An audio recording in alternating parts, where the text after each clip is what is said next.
grand merci à vous tous. Je commence par vous remercier, vous, qui avez tous participé à ce jeu concours qu'on a lancé. Nous avons mis vos talents de détective à l'épreuve. Des retours qu'on a eus, c'était pas facile. Mais c'était pas le but. Le but était de vous faire gamberger un petit peu. Je vous avoue que quand on a lancé le jeu et qu'on a échangé avec la Ligue des Gentlemen qui a monté ce jeu avec nous et pour nous, on s'est surtout dit au dernier moment quand on a dit c'est bon là, on tient un jeu qui va durer 1 mois comme vous nous avez demandé. On s'est dit 1 mois on voulait que ça dure 1 mois le temps de jouer au jeu, mais pas que vous soyez obligé de jouer pendant 1 mois. Alors, on s'est rendu compte après, pour avoir un tout petit peu essayé, que c'était quand même un beau challenge, parce qu'au départ, sans indice, on peut partir dans plein de sens. Donc après, au fur et à mesure des semaines, c'était le but, et c'était ce qui était prévu aussi d'affiner, et l'objectif était vraiment qu'à la fin, tout le monde puisse s'y retrouver, et que tout le monde puisse... fallait juste pas abandonner. Je pense qu'on a perdu pas mal de gens sur la route dès les premières semaines. Mais en tout cas, merci beaucoup à vous d'avoir joué le jeu. Si vous êtes bravo. là, ouais, bravo. Parce que si vous êtes là, vous pouvez vous applaudir. Parce que mutuellement, du coup, vous avez quand même tous réussi à résoudre l'énigme, cette fameuse énigme. Alors malheureusement, on déplore la disparition de Miss Tigri. Voilà. Vous êtes certainement même plus calé que moi, à mon avis, sur le jeu. Ouais. Vous connaissez son journal intime, vous connaissez toutes ses notes par cœur, j'en doute pas. Donc voilà, du coup, si on est là ce soir, maintenant que l'enquête est résolue, alors certains avaient posé la question, je vous rassure, maintenant, il n'y a pas de questions pièges, maintenant, vous pouvez vous laisser aller durant cette soirée. Le jeu est bel et bien fini, on n'aura pas d'interro surprise à la fin. Donc voilà, après, là maintenant c'est vraiment que le plaisir, on a l'immense chance, et pourquoi cette chance? Parce que ce sont les 10 ans de la mystérieuse librairie nantaise. On voulait marquer le coup, et quand on a contacté les éditions d'Argo pour recevoir Guarnido, on s'est dit, est-ce qu'ils vont nous dire oui? On s'est dit, il est très très très très sollicité. Et donc on a essayé de voir avec eux ce qui était possible, et à notre grand étonnement, en fait, ils nous ont dit ouais, on va trouver un moyen. Et vous avez des idées, l'idée de départ a muté un petit peu par rapport à ce qu'elle est aujourd'hui, mais il y avait déjà cette idée de challenger les gens, d'en faire un événement 10 ans, donc quelque chose un peu d'à part entière, qui soit tourné avant tout sur l'échange qu'on va avoir maintenant autour de Black Sad. Et puis qui se terminera après avec des signatures et quelques dédicaces. On en reparlera à la fin. Donc du coup maintenant on peut remercier quand même la personne principale sans qui il n'y aurait pas de soirée, sans qui il n'y aurait surtout pas d'album. Ce qui serait quand même grandement embêtant. Ça oui. La soirée, vous n'avez pas besoin de moi, mais pour l'album, effectivement... Une soirée Black Sad, on a besoin de toi quand même. Mais en tout cas, voilà, sans qui il n'y aurait pas cet album qui nous fédère tous, parce que quand même... Pas celui-là, en fait. Pas celui-là? Non, celui-là, non. Celui-là. Mais du coup, ouais, c'est vraiment... à titre personnel, déjà, il faut savoir que, égoïstement, cette journée a eu lieu parce que c'était une ambition et un rêve que de pouvoir recevoir One pour une espèce de soirée comme ça avec la librairie. Et depuis qu'on a ouvert, on s'était dit, s'il y a un auteur qu'on aimerait recevoir, c'est lui. Voilà. Donc maintenant, on est hyper embêtés pour les 20 ans. On va essayer de voir si Mignola est dispo, parce que c'est peut-être notre deuxième choix. Voilà, c'était quand même. La barre est haute. Donc voilà, tout ça pour dire que on est très content de faire cet échange avec vous ce soir. Et puis voilà, la soirée est lancée. Donc on va d'abord discuter tous les deux un petit peu. Et puis par la suite, on laissera évidemment un temps où vous pourrez poser vos questions. J'ai pas à but de monopoliser le temps de parole, parce que j'ai eu la chance déjà de passer l'après-midi avec lui. Je me suis retenu de parler de Black Sad pour pas... C'est vrai. C'est vrai, hein, j'ai pas dit grand-chose. Mais voilà, du coup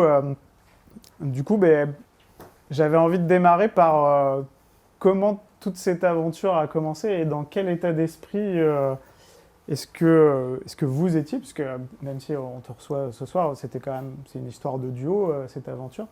Comment l'aventure Black Sad a démarré et comment cette aventure bande dessinée a démarré pour vous deux? C'est vrai que je me sens un petit peu frère siamois privé de son alter ego là, parce qu'effectivement cette campagne a été assez intense et pour toute la partie française et belge de la campagne, Juan m'a accompagné, et pas tout le temps, mais bon, sur une bonne partie. Et là, je reviens, comme je vous disais, je l'ai déjà dit, je crois, ouais, d'Espagne. Et là, on s'est tapé une semaine très, très, très intense. Ouais, je ne peux pas résister. C'est lundi, Madrid, mardi, Barcelone, mercredi, Sabadell, jeudi, Valence, vendredi, Séville et samedi, Grenade. Tout ça, c'est-à-dire tous les matins, on se lève tôt, on prend un train, on parcourt 400 voire 800 km et à chaque fois, rebelote, séance, dédicace, rencontre, toujours agréable, toujours sympathique et toujours hyper bien accueilli. Mais quand même, on était fatigués. On était assez fatigués. Et puis, mais ça vous conforte d'avoir votre sidekick à côté, votre partenaire, votre associé depuis voilà, la moitié d'une vie, vraiment, littéralement, plus que ça même. Et vous allez me pardonner si mon français est un petit peu rouillé, parce que quand même, j'ai passé 2 semaines en Espagne, et rien qu'hier matin, purée, on dirait que ça fait une semaine. Hier matin, je fais un petit tournage à Paris, et j'ai remarqué que alors que normalement, pour parler de bande dessinée, tout ça, toutes les technicités me viennent en français de façon beaucoup plus naturelle, et j'en parle mieux en français qu'en espagnol.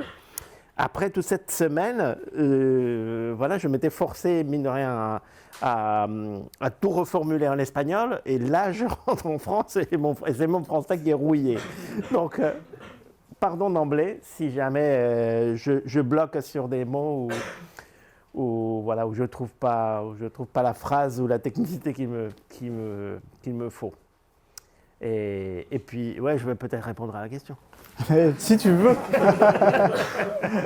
Ben voilà, mon alter ego et moi, on s'est rencontrés le 1er octobre, je disais toujours 1er septembre, mais en fait, c'est le 1er octobre, parce que il me l'a rappelé il n'y a pas longtemps.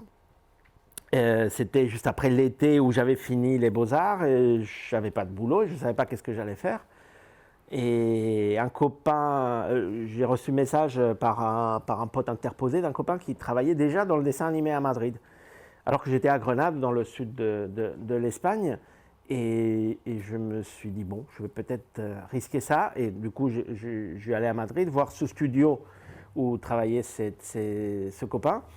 Et il m'a dit qu'il montait une formation en layout, qui est une des spécialités du dessin animé, avec un monsieur qui avait travaillé dans l'animation aux États-Unis pendant très longtemps, qui avait travaillé chez Walt Disney, chez d'autres grosses compagnies, et qu'il allait donner ce cours de layout, que ce serait financé par l'Institut du chômage, enfin pour les jeunes, pour l'emploi jeune, et que du coup ça ne nous coûterait rien, il y aurait une sélection d'emblée, et après on serait une petite équipe qui aurait vocation à travailler dans le studio par la suite. Donc voilà, je me retrouve le 1er octobre et non septembre à Madrid, à cet endroit-là. Et il y a une vingtaine de jeunes et quelques adultes aussi. Et on a quelques... pas un jour ou deux pour se familiariser avec le formateur et voir un peu comment on allait faire la sélection. Et en fait, ils nous ont fait faire des tests de dessin par rapport à un dessin animé qu'on a projeté. Et voilà, et le groupe s'est réduit à 8 personnes, dont Juan Diaz et puis Teresa Valero, que vous connaissez maintenant. on se connaissait pas du tout. D'autres gens du groupe, on se connaissait parce que j'ai amené un ancien copain de Beaux-Arts aussi. Et bref, mais bon, on a bossé comme des fous cette première année, mais c'était vraiment très, très exaltant de se retrouver avec son premier boulot, avec voilà, un peu d'argent dans la poche, et avec d'autres gens qui adoraient le dessin et avec qui on voulait, voilà, on cherchait à bosser dans le même domaine. Mais avec Juan, il y a eu un déclic particulier du fait que lui, il était fan de BD. Les autres du groupe, ouais, il y en avait un autre. Mais avec Juan, le courant passait mieux. Et surtout, j'ai compris qu'en plus de dessiner très bien, il était un scénariste en puissance. Il avait vraiment un potentiel pour l'écriture qui était assez remarquable. Et moi, ça m'étonnait qu'on ne l'ait pas remarqué avant. Et bon, cela dit, il avait 18 ans. Hein. On était très jeunes. Hein. Moi, j'en avais 23, je crois. Et donc, voilà, on a parlé de faire une BD ensemble un jour, comme ça, mais hypothétiquement, et plus pour le plaisir de faire quelque chose ensemble. Une histoire courte, à l'époque, je ne sais plus s'il restait encore...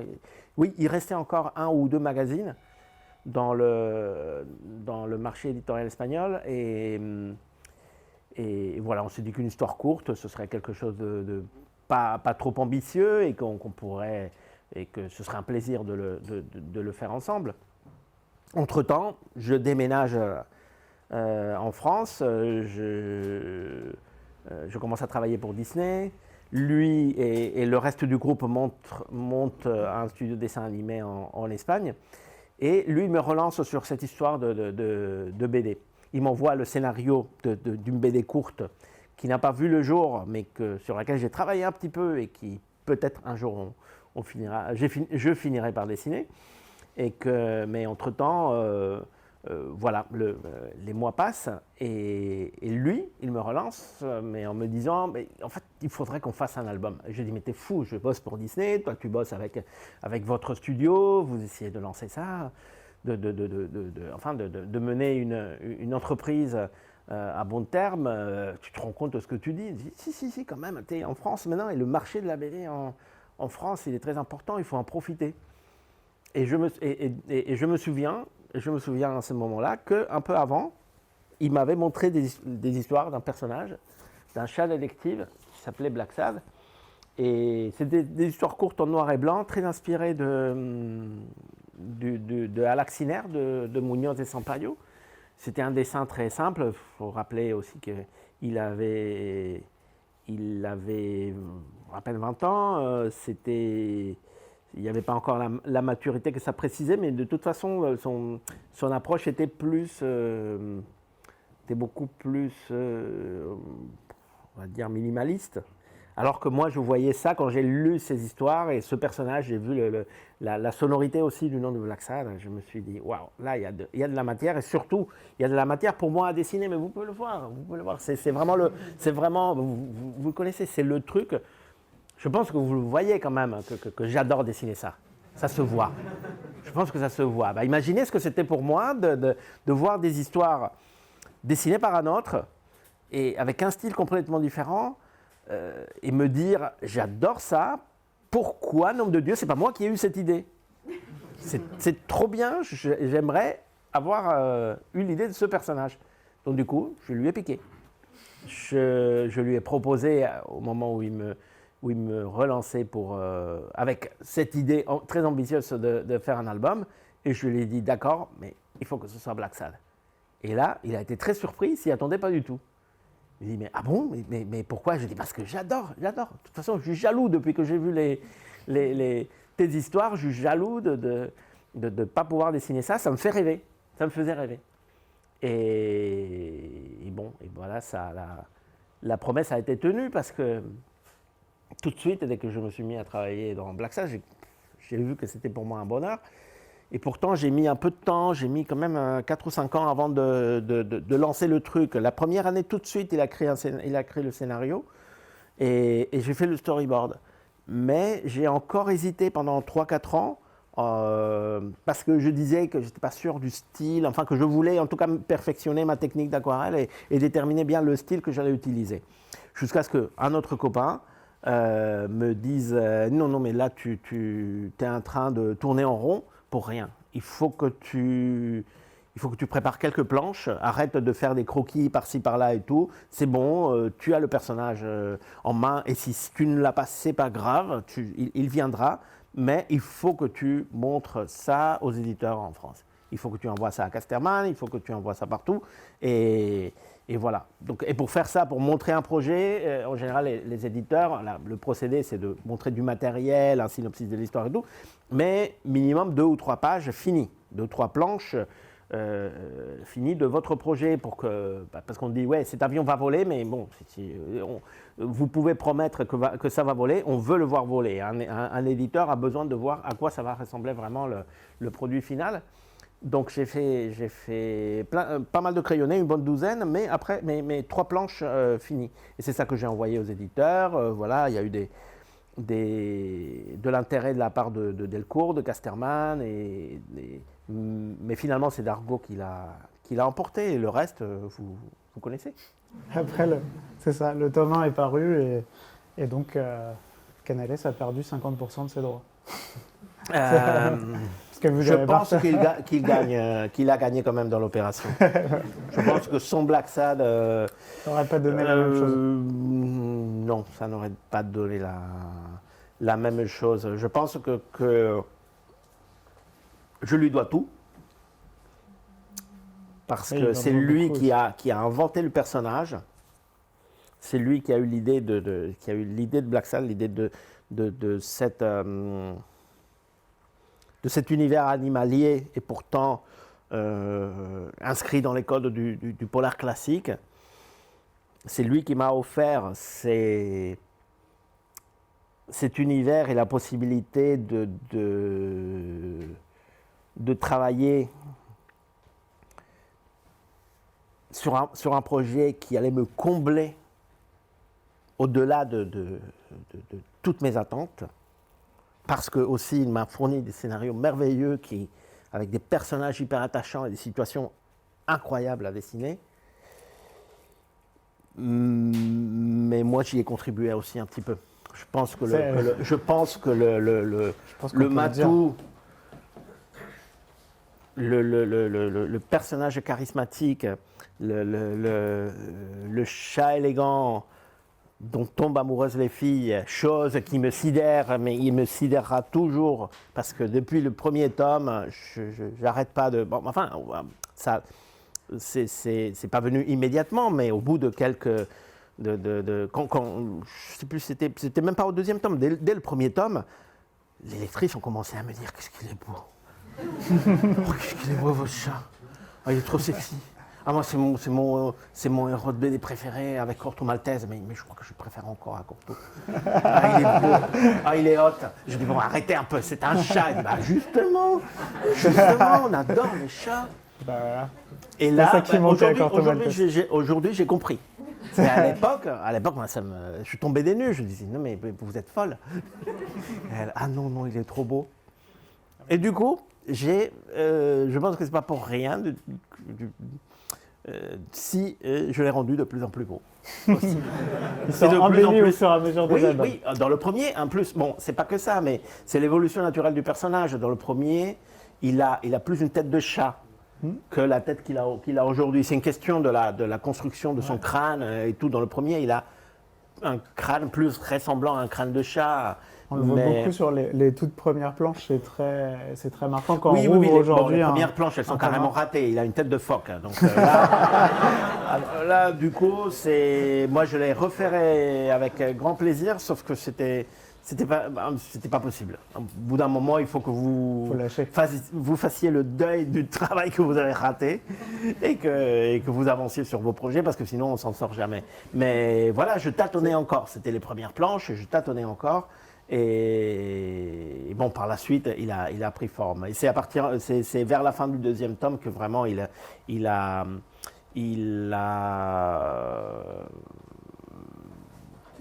c'est pas que les traits du visage, c'est la tête et la structure un peu aussi faciale et crânienne du Black Sad d'aujourd'hui.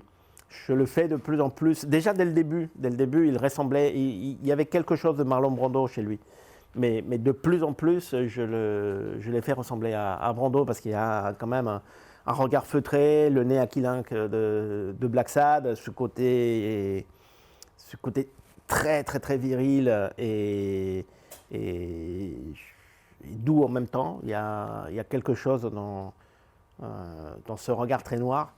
Et bon, au point de vraiment faire, en être conscient, en mettre vraiment du mien pour ça.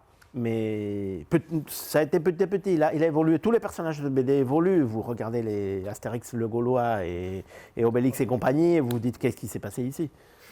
Et pas que chez Astérix, chez tous les personnages, et les héros de BD ont vraiment ça, presque tous, je dirais, en commun. Ils évoluent quasiment tous. Et ça change. Chez Black Sad, c'est un peu accentué. Mais bon, disons que vers le deuxième tome, il s'est stabilisé et petit à petit, il se perfectionne. Parce que finalement, c'est pas un caprice, c'est pas un changement d'avis par rapport au personnage. Non, je pense qu'il devrait être comme ci ou comme ça. Après le premier tome, un petit peu, si. Je me suis dit, il devrait être un peu plus humain. Voilà, je voulais, en fait, ce qui se passait, c'est que je voulais m'éloigner des félins de chez Disney. Les félins de chez Disney, notamment Shere Khan ou Bagheera, quand vous les regardez, les dessinateurs les dessinaient avec la tête très haute, toujours. Ils ont comme ça. Donc du coup, ils ont les yeux en haut de la tête. Ils ont les yeux en haut de la tête, ils ont les oreilles qui vont vers le bas et le menton très prononcé. Chez Shere Khan, c'est une évidence, il a un énorme menton, mais le menton des félins, mais les félins, la mâchoire inférieure, c'est un petit plateau, avec des crocs terribles, mais après il y a quelques poils seulement. Et les animateurs de Disney ont eu le bon goût d'en faire vraiment une sorte de barbichette en forme de menton finalement. On n'a pas l'impression que c'est creux, et étonnamment, alors que ça n'a rien à voir avec la physionomie féline, ça donne une impression de félinité incroyable. Ces animaux, j'ai travaillé sur la panthère de Tarzan. Dans Tarzan, à l'époque où j'ai travaillé chez Disney, j'ai fait partie de l'équipe qui animait Sabor, la panthère. Je ne sais pas si vous avez vu, vous connaissez. C'est Dominique Monferry, qui est un extraordinaire animateur français qui était le chef animateur du personnage, et c'est lui qui l'a créé. J'admire énormément Dominique, mais je trouve que sa panthère, même si... On va parler que du visage, parce que le corps, c'est encore une autre histoire, mais son visage, même s'il ressemble plus, stricto sensu, à une tête de panthère réaliste, elle est beaucoup moins féline que n'importe quel autre félin classique dans les films classiques de Disney. Lui, il a voulu s'éloigner. De toute façon, le style Disney, c'est pas le sien. Lui, il n'a pas ce style-là. À chaque fois, ces personnages dans les films Disney où on a travaillé se détachent un peu parce qu'il a un style très particulier de dessin et d'animation. Et cette panthère, du coup, je ne la trouvais pas assez féline. Je trouvais et la mâchoire en faisait partie. Après, le design général était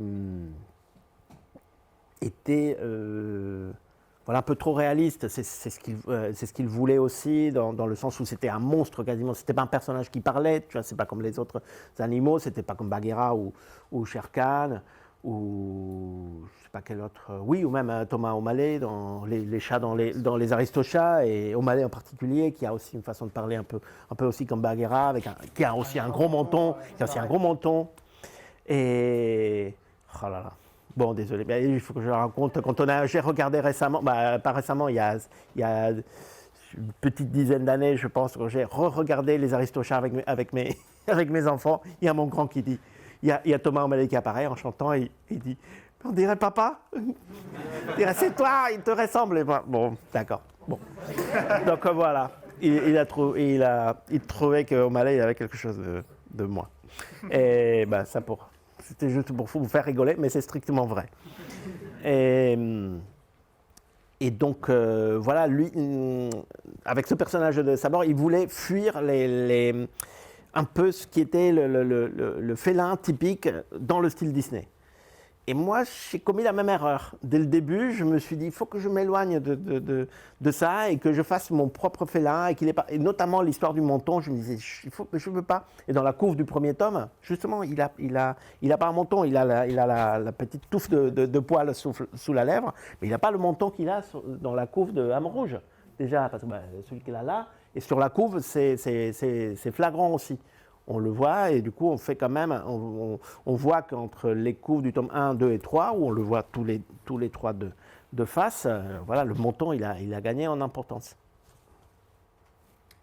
Donc du coup ça évolue en fait, à chaque fois le personnage a évolué. Tous les personnages. Mais ça reste, Weekly reste aussi. cohérent. Weekly aussi, il a énormément évolué, je ne sais pas si vous l'aurez remarqué, mais si vous le voyez, dans le premier, c'est pour la même chose. C'est une question de design, comment vous interprétez un animal et pour en rendre une version caricaturée et en même temps qui soit expressif, avec un visage expressif, où on peut,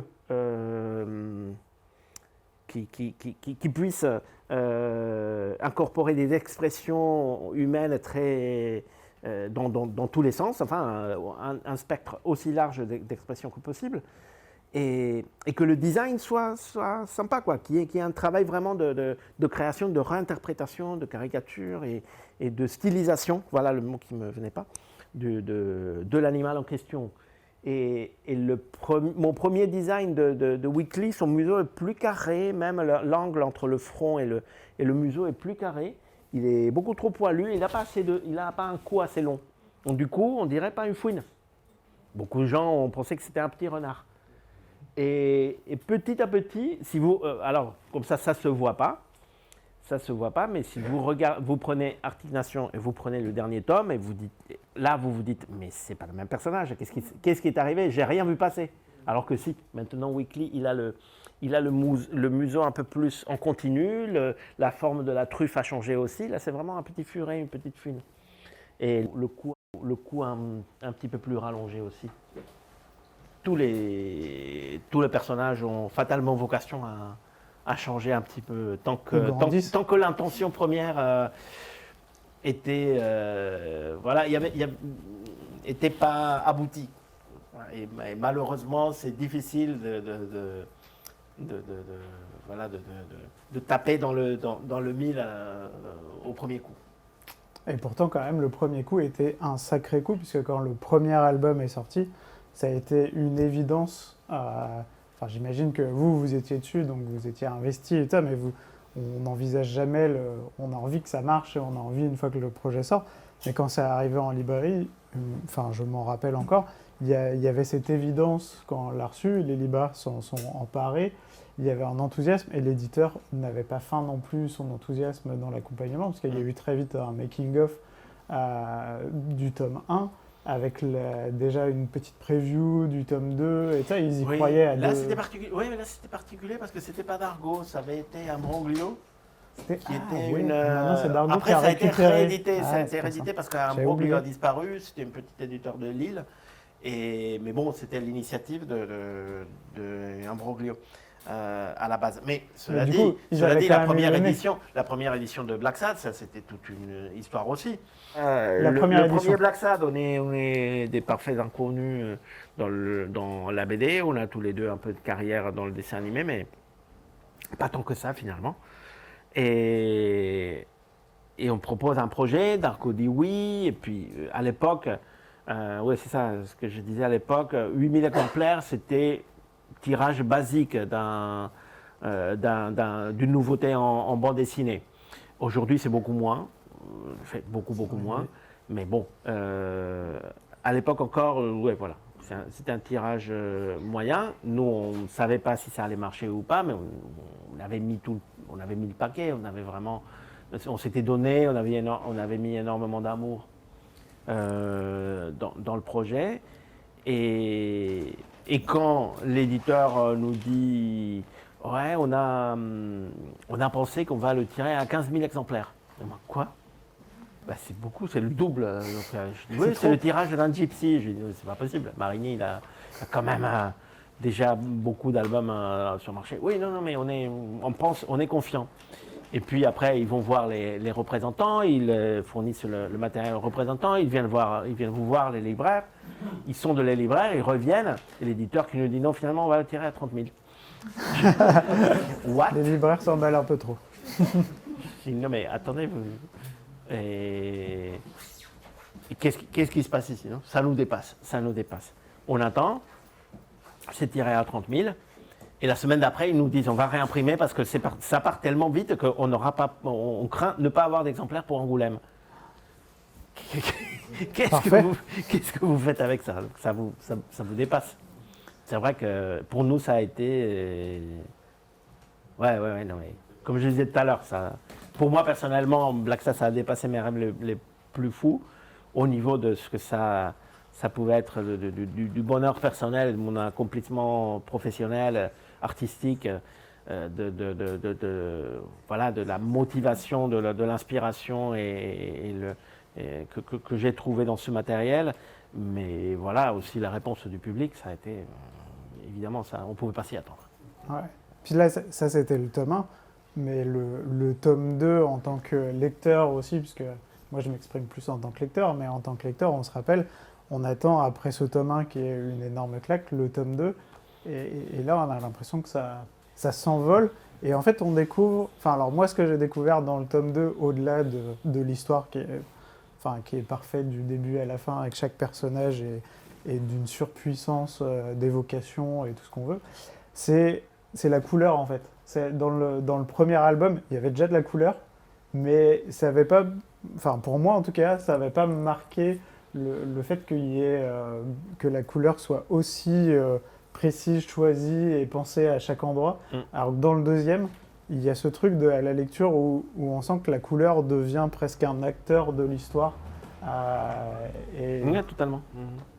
Et ouais. C'est vrai que c'est je vais reprendre ta question parce qu'elle est très, très pertinente. Et d'ailleurs, voilà, il y a beaucoup de choses à dire là-dessus. Mais pour le tome 2, effectivement, le premier, finalement, au moment un peu avant la parution du tome 2, les chiffres avaient dépassé les 50 000 exemplaires pour Black Sad. Et je me souviens comme si c'était hier, je bossais chez Disney, je marchais jusqu'à la porte de Montreuil où la responsable Fab de Dargo, Joël Rémy, une nana qui avait une bouteille pas possible, qui refusait de prendre la retraite et qui avait un savoir-faire et qui bossait comme une folle, vient me chercher avec sa petite Fiat Panda et me récupère à l'entrée du périph' pour m'amener chez l'imprimeur à Pantin.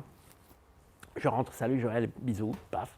Elle démarre, je mets ma ceinture, elle me dit, tu sais qu'on tire à 80 000, hein? Moi je fais, oh.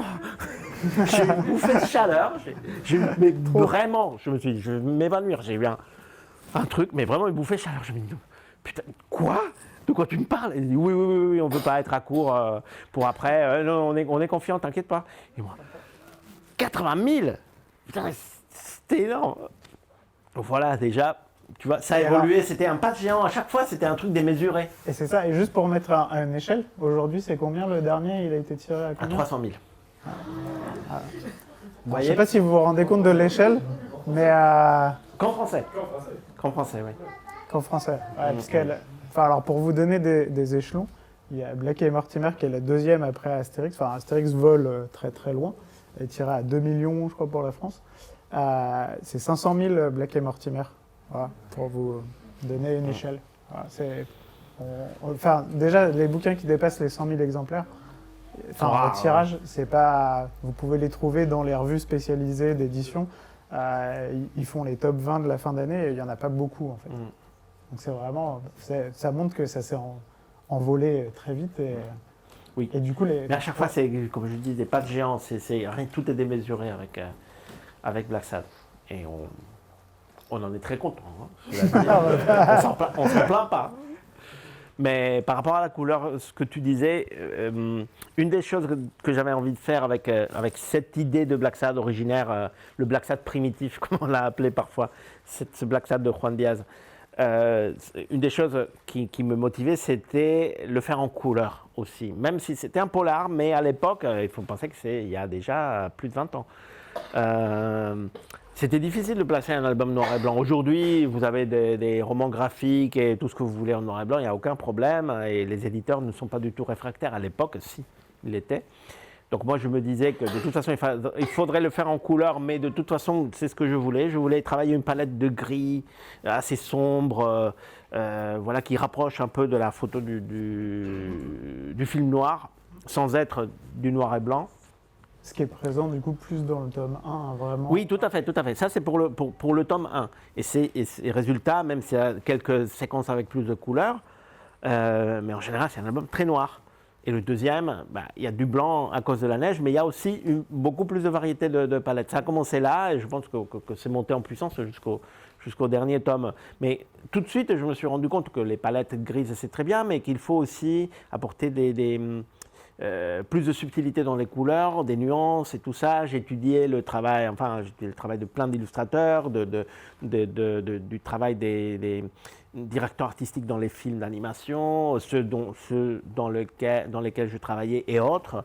Et puis le travail des gens comme Marini qui ont vraiment une maîtrise de la couleur qui est époustouflante. Et là, chez Marini, vraiment, je tiens à le dire, on critique souvent Enrico parce que les gens trouvent que sa couleur est répétitive, les systématiques, c'est quelqu'un qui travaille très très vite aussi, qui a une aisance, mais ça vient pas c'est pas parce qu'il est pressé, c'est parce qu'il a une telle aisance et qu'il peut pas travailler lentement. Lui vraiment, et ça se voit, ça se voit dans la fraîcheur de son travail et dans le parti pris de ces gammes de couleurs qui sont beaucoup plus complexes que beaucoup de gens le pensent, parce que j'ai entendu dire parfois oui, mais bon, c'est toujours les mêmes palettes. Je dis non, mais franchement, il faut avoir un regard très superficiel sur le travail d'Enrico pour dire ça,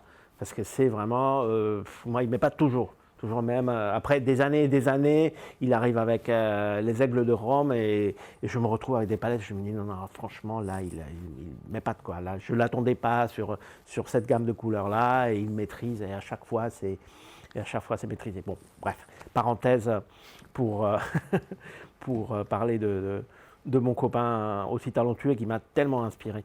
Et le deuxième tome, il y avait plein de palettes qui allaient être différentes parce que voilà, il y avait des séquences en intérieur, il y allait y avoir des séquences dans l'usine en ruine, des séquences d'incendie, des séquences dans la neige, de jour, de nuit, donc il fallait enrichir ça.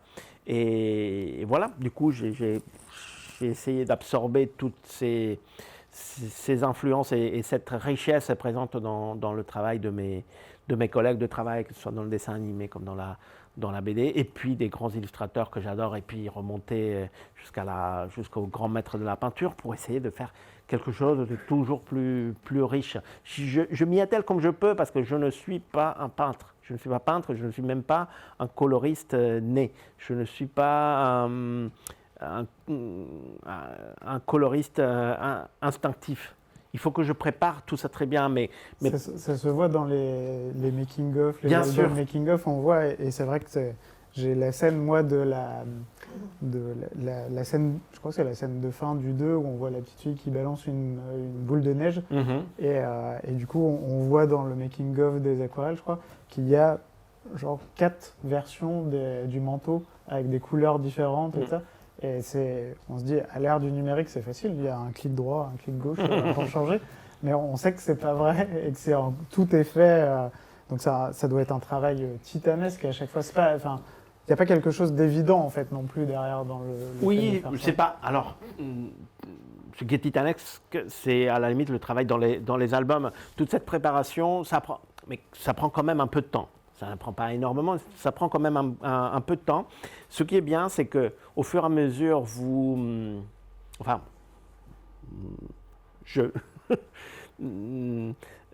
et je me retrouve avec un peu plus d'aisance avec les mélanges des couleurs. Il y a des réactions des couleurs que je connais déjà. Je sais comment ça va marcher, tel orange avec tel bleu, et avec, pour le mélange ou pour la juxtaposition des couleurs.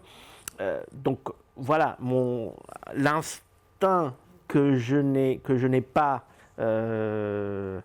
par nature, comment dire, de naissance, se nourrit, à force d'années et d'années de travail, de quand même pas mal d'expérience dans la mise en couleur et le travail de l'aquarelle. Du coup, voilà, j'arrive plus rapidement à des solutions plus intéressantes pour trouver des palettes intéressantes, des gammes chromatiques équilibrées et surtout qui sont nouvelles aussi, qui ne répètent pas celles que j'ai utilisées pour tel ou tel moment de l'album précédent ou de l'album en cours. Donc tout ça, voilà, c'est une question de maturité. C'est comme l'évolution de Black Sad aussi. Finalement, c'est pas qu'il évolue parce que voilà, c'est ça que je n'avais pas fini de dire tout à l'heure. C'est pas seulement parce qu'on se dit on a pris des mauvaises décisions et on veut corriger le tir au fur et à mesure avec le personnage pour qu'il devienne plus comme il aurait dû être. C'est aussi une question de maturité. C'est des choses qu'on ne peut pas voir à un moment donné et qu'avec les années, l'expérience et la réflexion et la maturité de votre technique et de votre travail changent de façon naturelle. Pour la couleur, c'est un petit peu la même chose. Et c'est pour ça, parce que je n'ai pas un instinct naturel, je ne pourrais pas m'attaquer à une planche sans avoir... Bah si, je peux, mais le résultat, parfois, je me dis, j'aurais pas dû. Et je préfère toujours avoir des recherches couleurs au préalable pour savoir où je vais.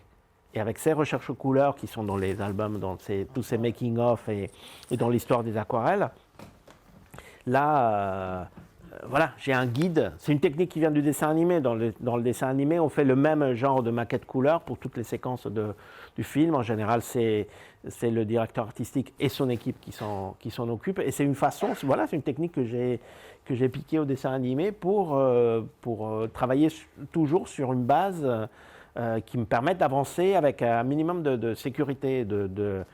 Voilà, j'avance sur un terrain balisé. Donc, du coup, je n'ai pas peur de me vautrer ou de me planter et abîmer du coup mon ancrage parce que je travaille en couleur directement sur l'ancrage. Donc voilà, il y a quand même un risque à prendre à chaque fois. Ouais, c'est ça. Mais comme on se disait avec Mathieu Lefray il y a longtemps par rapport au plaisir de travailler dans le réel, comme dit Alex Alice, c'est-à-dire en traditionnel et en travail en numérique, il y a une tension, il y a quand même un stress qui est généré du fait que si tu te plantes, il n'y a pas de pompe Z. Tu te plantes, c'est fini, tu t'es planté. Il ne faut pas renverser le café. Voilà, mais cette tension, non, le café en plus, c'est récurrent. Hein. Mais non, c'est le fait de ne pas réussir ce que tu veux. Mais bon, ça, tu as toujours cette tension, il faut que je fasse au mieux. Et puis, c'est pas, voilà, je travaille avec des matériaux, c'est pas facile à rattraper. Mais c'est pas grave parce que cette tension, ce stress, c'est ce qu'on s'était dit avec Mathieu. Finalement, est-ce que ce stress, il n'est pas bénéfique à la création? En tout cas, on en profite. Et puis, on ne subit pas le stress. Donc, quand on le lit, ça va. À vous, c'est ça. Nous, ça va. Et du vous coup, arrivez à la fin de la chaîne. On arrive au meilleur moment. Quand vous faites... et maintenant, c'est entre nos mains et c'est à nous de nous en emparer. Pour continuer du coup, et puis arriver un peu plus vite vers le dernier, je dirais que le 3, le 4 et le 5 ont ce point commun aussi d'avoir été chercher une thématique couleur, qui était à mon avis aussi une contrainte, qu'on sent moins dans le dernier album, mais on a vraiment l'impression que la couleur de la couverture donnait le ton d'une ambiance et d'une atmosphère de couleur, que ce soit dans Âme Rouge. Oui. Enfin, c'était même c'était pas dans le cadre, enfin sur j'ai perdu le quatrième. L'enfer, le silence. L'enfer, le silence.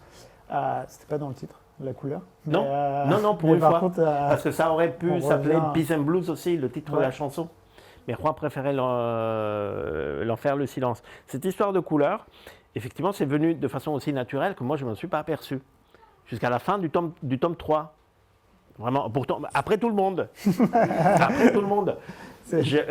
Premier, c'était naturel, quelque part entre les ombres, noir, Arctic Nation, c'est blanc, noir, blanc, et puis âme rouge. Et je dis, bien sûr, je ne veux pas faire une couve verte, il faut que je fasse une couve bien rouge, machin. Et après, je me dis, noir, mais il n'est pas dans une logique de couleur, mon pote. Juan, mais tu as fait ça exprès. Mais bien sûr. Moi, putain, je suis con. Je suis bête, je ne sais pas. J'avais compris qu'il y avait, il y a le tableau à l'intérieur qui s'appelle Âme Rouge. C'est clair, mais et puis après, voilà, les autres venaient de soi aussi, le bleu et le jaune. Vraiment, oui, il y a des éléments rouges. Il y a du bleu aussi dans le quatrième. Il y a cette histoire de mer. D'ailleurs, là, c'est marrant. Je vous raconte plein d'anecdotes, mais je pense que c'est ça qui est rigolo. Le premier truc qui est venu du tome 4, avant le titre, avant l'histoire et tout, c'est la couve. C'est l'image de la couve. On était à Lausanne. On était en promo du tome 3 avec Juan. On dîne dans un resto tout seul. On était tout seul, pas d'attaché de presse, personne. Comme des grands là, en Suisse tous les deux. Et on commence à parler. Alors le tome 4, oui. Et quelle couleur? Bleu. Je ne sais pas si on avait parlé déjà. Le prochain, ce sera bleu? Oui. Et puis, je ne sais pas si c'est à ce moment ou un peu avant où j'avais déjà le truc, mais ça m'est venu. Soit ça m'est venu à ce moment-là ou ça m'était venu un peu avant et je m'en suis souvenu. Et je lui dis, une couverture bleue, compère, est-ce qu'on peut le foutre à l'eau? Il m'a dit, comment? Et je lui dis, est-ce qu'à un moment de l'histoire, on peut le foutre à l'eau? Le méchant va essayer de le tuer, parce que j'ai une image de Black Sad qui se noie. Black Sad qui est suspendu dans l'eau et qui se noie. J'ai cette image-là. En tête, avec, bien sûr, tout en bleu, avec une lumière derrière, en contre-jour, et il me dit, ouais, pourquoi pas. On va le faire tomber à l'eau. Et puis voilà, on l'a fait tomber à l'eau parce que l'idée de couve m'était venue avant tout, avant l'histoire, avant le début de développement du scénar, avant tout. Et bon, il y a ça, il y a la chemise de Sébastien, il y a le blues derrière aussi, donc du coup ça participe aussi du leitmotiv, mais finalement c'est dans Amarillo que vraiment tout, jusque dans le titre. Amarillo ça veut dire jaune en espagnol, vous le savez, c'est une ville du Texas. Il y a la voiture dorée, il y a les champs, il y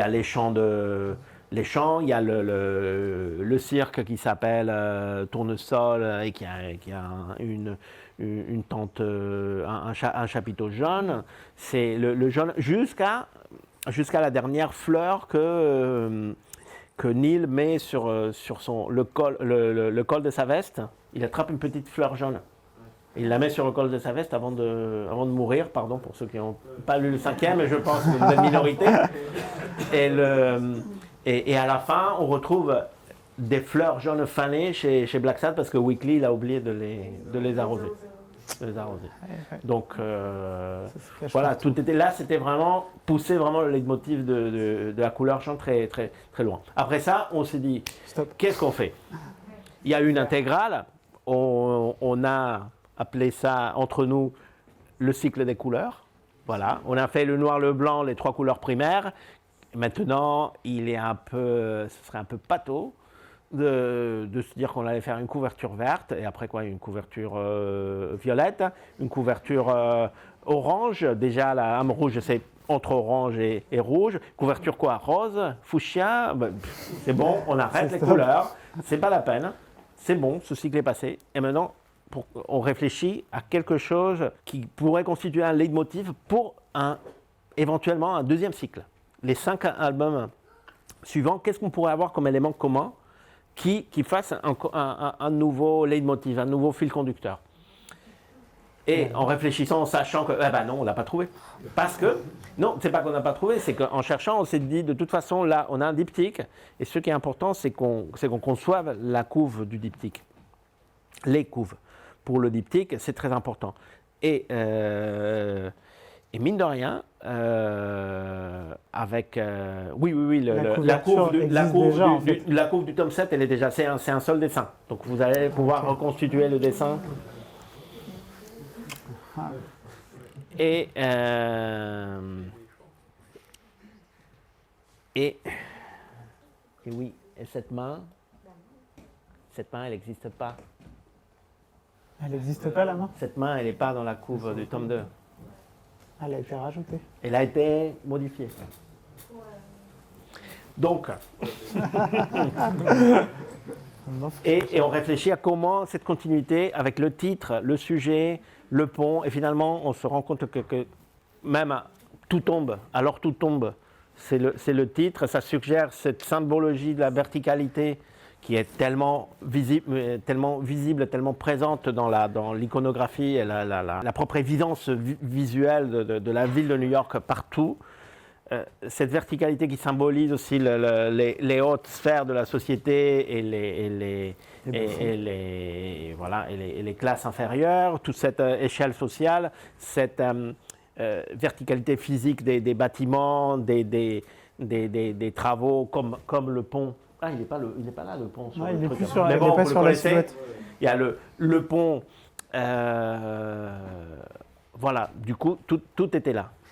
Tout était là. C'était ça notre symbologie parce qu'elle est dans l'histoire de ce diptyque, elle est jusque dans le titre, et elle est dans l'iconographie qu'on va employer dans cette couverture. Et donc là, on voit qu'on ne voit pas la main.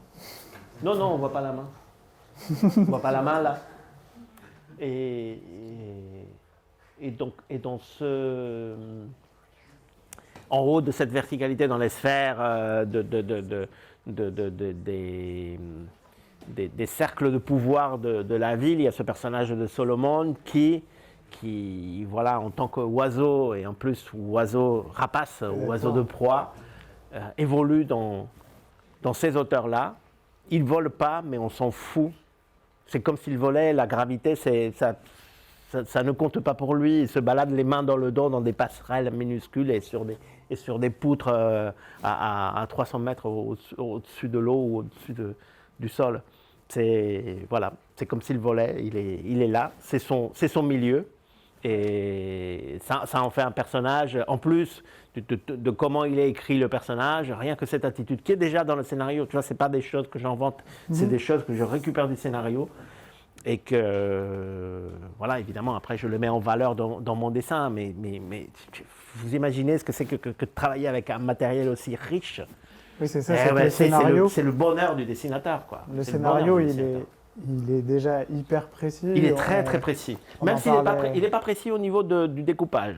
Il est très précis au niveau de toutes les idées, des animaux aussi, les animaux qui représentent chaque rôle, parce que c'est jamais gratuit. Chaque choix de chaque animal, il est justifié. Peut-être la justification est minime, elle n'est même pas très importante. Ça pourrait être un autre animal, mais en général, ce n'est pas des choix, sauf pour des figurants, bien sûr. Mais en général, le choix, pour tous les personnages qui ont un rôle dans le truc, le choix n'est jamais gratuit et il n'est souvent pas banal. C'est vrai que toute la puissance évocatrice de Blacksad aussi, elle est dans ses rôles secondaires, et je trouve qu'on le retrouve à 200% dans le dernier. Alors, juste une question, est-ce qu'il y a des gens qui n'ont pas lu le dernier? Si jamais je dis des trucs... Ouais, ok. Ouais, je vais faire attention quand même. Mais du coup, dans le dernier, il y a tous les petits personnages qu'on voit. En fait, ça donne l'impression, un peu comme dans les films, où on voit un acteur qui arrive, qui a un tout petit rôle sur le moment, et on dit « Ah, mais lui, c'est un acteur hyper connu, il va avoir un rôle important. » Il va être important. Et ben, je trouve qu'il y a ça quand on voit les personnages, quand on voit le... alors, je vais dire une bêtise, c'est un petit... il y a un gamin dedans, c'est un... Ah oui, Manny. Oui, et lui c'est pareil, on le voit, direct, on sait qu'il y a un truc, il y a quelque chose, on dit « J'espère qu'il va revenir, parce que je l'aime bien, et il ne se passe rien, mais je l'aime bien, et j'ai envie de le revoir. » Et c'est la magie... il y a le gars dans le bar aussi, où il y a cette espèce de jeu. Le chimpanzé, le barman. Je ne suis pas sûr que tout le monde ait bien fait attention, mais il y a un jeu, c'est le tableau. Et le tableau, en fait, on pourrait penser au premier abord en disant « Ah tiens, ils ont fait une référence au tableau en emmenant Blacksad dans le bar du tableau. » Et non, en fait, le tableau qu'on voit, c'est le tableau qui est derrière le barman. Et c'est génial parce que c'est suffisamment subtil pour laisser la place au lecteur de le voir ou non. Et s'il ne le voit pas, c'est pas grave, ça ne va pas l'empêcher de comprendre. Mais c'est Et donc tout ça, c'est écrit en fait. Oui. C'est ça. Alors, notamment pour le tableau, non, parce que on ne savait pas comment faire l'hommage et il y avait dans ce cas précis, dans le scénario, il y avait un point d'interrogation. Qu'est-ce qu'on fait? On fait un hommage encore un hommage, un énième hommage au père et à son bar qui a une cinquantaine au moins d'hommages rien que dans la BD, sans parler de l'illustration, la pub, le cinéma et le reste. Mais rien que dans la BD, il y en a énormément. Il dit un énième hommage. Je dis oui, mais du coup, il faut le faire d'une façon détournée, parce que Maître Blacksad et Iris, d'ailleurs, dans ce bar-là qui n'est pas du tout accueillant, qui a un diner très moche, très austère et qui visuellement n'est pas agréable, mais je me dis, on peut le faire de façon détournée comme ça, et qu'il soit dans un de ces somptueux bars victoriens qu'il y a un peu partout à New York, qui sont des endroits remarquables, qui sont super, super beaux. Très cosy, très, très, très bien entretenus, super classe et agréable, quand c'est pas trop bruyant. Quand il n'y a pas trop de monde. Et donc, du coup, après, sur le choix, alors là, je voyais, il y avait le passage. Alors, je sais, parce qu'on en a parlé tout à l'heure, il y a quand même un tout petit peu de ping-pong entre vous sur les personnages. Il y a parfois ceux qui changent. Là, on parlait des gangsters qui attaquent la chauve-souris dans la rue. Du coup, il y a des idées, mais ça échange quand même entre vous. C'est-à-dire, c'est pas un scénario qui est figé, qui donne et qu'il faut s'y tenir. Et il n'y a pas moyen de le changer. Non, c'est pas ça. Enfin, moi je plains les auteurs de BD qui travaillent sans même rencontrer leurs partenaires. Ça arrive très souvent. Et moi, ça ne m'épatera toujours qu'on puisse travailler, qu'un dessinateur puisse travailler avec un scénariste qu'il ne connaît même pas, avec qui il n'a jamais parlé, qu'il n'a jamais rencontré, ils sont juste écrits par mail, et parfois même pas, quoi. Il prend le scénario, bah voilà, il bosse dessus. Heureusement, pour moi, c'est pas le cas. Et avec Juan, depuis le début, on a travaillé toujours de façon très, très proche, aussi proche qu'on a pu. On fait en sorte de se voir pour travailler ensemble dès qu'on peut. Parfois, on profite des tournées de promo ou de moments où on se retrouve dans un festival ou journée de presse. Et puis après, comme de toute façon on est amis, on se voit régulièrement. Enfin, on profite quand il vient faire la promo de Corto Maltese en France. Ben voilà, il manque jamais de venir chez moi, et souvent je le loge aussi pour profiter, pour se voir, pour passer du temps ensemble et éventuellement parler de Blacksad aussi. Moi, ce serait pas la première fois où j'ai fait le voyage exprès à Madrid pour passer quelques jours chez eux et discuter de Blacksad. On échange toujours à tous les stades de la fabrication, de l'élaboration du livre. Il écrit une première mouture, il me l'envoie, on la commente, on la critique, on recueille aussi les impressions de Teresa par rapport à ça. On en discute. Parfois, je lui ai demandé de faire des gros changements, des changements radicaux dans le scénario, parce que, et sans lui dicter, il faudrait que ce soit ça, il faudrait que ce soit ça. Non, mais je lui dis, il y a quelque chose là qui me gêne, ou là, ça m'a l'air répétitif par rapport à un autre tome où il y avait ça. Et voilà, on échange. C'est un partenaire idéal, parce que du moment où vous avez un scénariste qui vous dit, si tu n'aimes pas l'histoire, bah, c'est sûr que tu ne vas pas être à l'aise pour la dessiner. Donc voilà, je la change. Et à chaque fois, c'est vrai que c'est jamais gratuit, c'est jamais parce que j'ai un caprice ou j'aime pas ce personnage ou un autre. C'est parce que je trouve que si ça me motive pas, effectivement, évidemment, je vais avoir du mal à communiquer de l'enthousiasme pour cette histoire, mais je me dis, je confie, j'ai quand même un petit peu confiance en mon instinct aussi, et je lui dis, je pense que ça s'améliorerait si on changeait ça. Et à chaque fois, systématiquement, ça a changé pour le mieux. Les histoires ont gagné et ça a marché. Cela dit, moi, je ne me mets pas à écrire. Mais parfois, même si j'écris pas, on a trouvé des solutions ensemble. On s'est dit, allez, journée brainstorming, on s'enferme, café à gogo, et puis on trouve la solution pour ce truc, et on s'enferme, on a fait des journées enfermées. Allez, comment on retrouve ça? Et puis des notes, on note des trucs, on travaille et on fait un travail, on essaye d'extraire le maximum d'idées de nos cerveaux pour voilà, trouver les solutions. Ça, c'est comme un travail de détective à rebours, quoi. C'est comme parfois, je disais, on est comme Sherlock et Sherlock Holmes et Watson. On fait mettre dans une pièce en train de trouver la solution de trucs, sauf que nous, à l'envers, on sait où on veut arriver, mais comment on va arriver à ce résultat.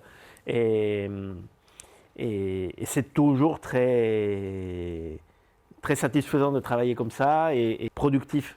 Il y a toujours les fruits que ce genre de travail porte sont toujours bons.